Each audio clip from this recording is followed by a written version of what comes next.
Hey y'all, welcome back to Hidden Creek Connection. Thanks for tuning in again. This week we are going to talk about your marriage license. So a marriage license is something that you are going to have for this wedding to be legal. So keep watching and I'm going to walk you through those steps of how to make it legal.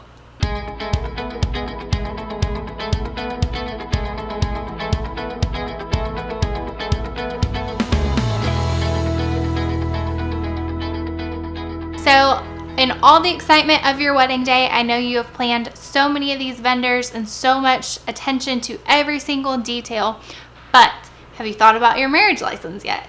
So in Texas, to actually make the marriage legal, you're gonna have to file a marriage license. So not only do you do the whole wedding of the I do, me too, kiss, but you have to file that piece of paper. So how do you do it? You do not have to go to the county in which you are getting married. You can go to any county, it's totally fine. Different counties have different prices and they all look a little different on the form. So you might want to pick out which one's the cheapest, or like me, you can go pick out the one that looks the best to you. So I actually researched every county's marriage license and picked the one that I thought was the prettiest because that was something I wanted to hang up in my house and have in a frame. So if you're like me, be sure to look up different counties and their marriage license and what they look like and pick the pretty one. So this marriage license is a piece of paper that you are going to go to the county courthouse. You're going to file for it. So in order to file for it, you both have to attend. You both need to take a form of ID. So that can be a driver's license, it can be a passport, it can be a military ID, but you both have to have some kind of ID verifying your age. Because remember, in Texas, you have to be 18 to get married. So make sure that you are taking that ID with your birth date on it. You're also going to need to either take your social security card or have that number memorized, because that's information they're going to need to look up as well.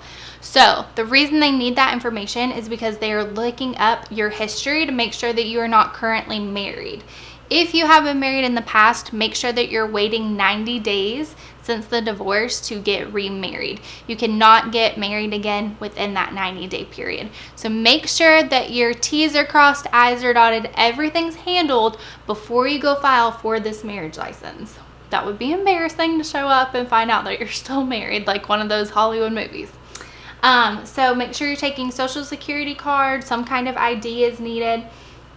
And then there is a 72-hour waiting period. So do not wait until the night before your wedding to go file for a marriage license, because you have to wait 72 hours after filing for it to get permission to get married. So 72 hours is the waiting period of which you have to have it. But the license expires after 90 days. So say you go to the courthouse and you get the marriage license, you have to get married within 90 days of that or it expires. So sometime between 72 hours and 90 days is when you need to have your wedding after getting that marriage license. Personally, I would recommend getting it about a month out just to make sure everything goes smooth and just to make sure that you already have it in possession. The cost. So this is something people ask a lot, is how much does it cost? Every county varies just a little bit, but it's going to be between $60 and $80. But here's a little tip for you. If you go to the county's website, you can actually find a class. It's called a premarital education course. It's not a counseling, it's a premarital education course. Different. But that is going to run you through a little course of like how to communicate and just how to work things out in your marriage, just giving you some advice. If you complete that class online, they are going to waive $60 for you from that fee, and they're also going to waive the 72-hour waiting period.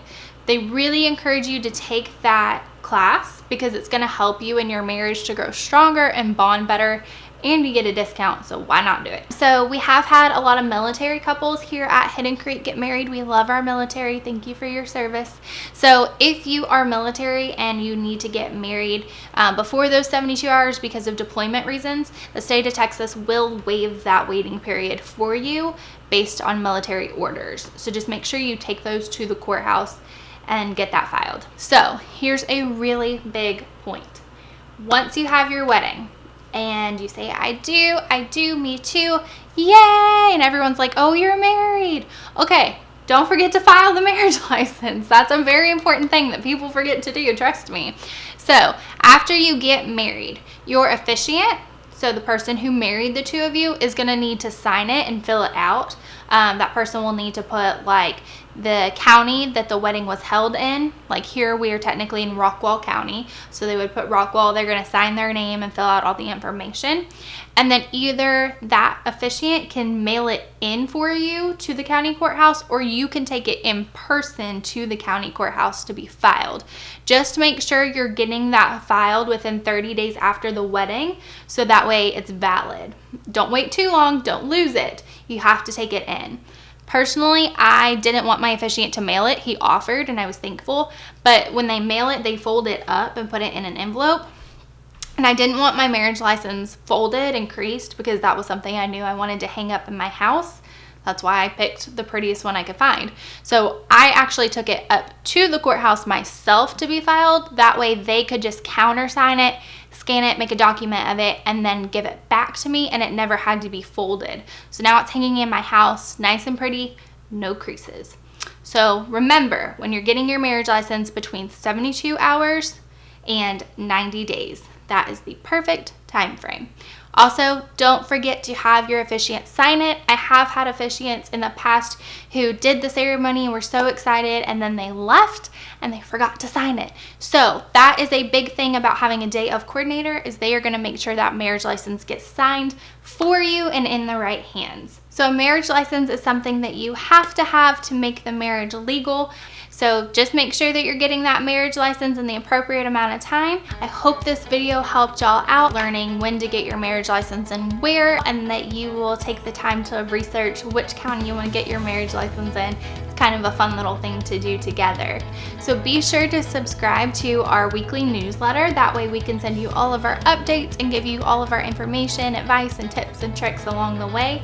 If you like the video, be sure to give it a thumbs up. It just lets me know that I'm doing a good job and that you're enjoying it. And as always, be sure to tune in next week and we will talk about our next topic. Thank you.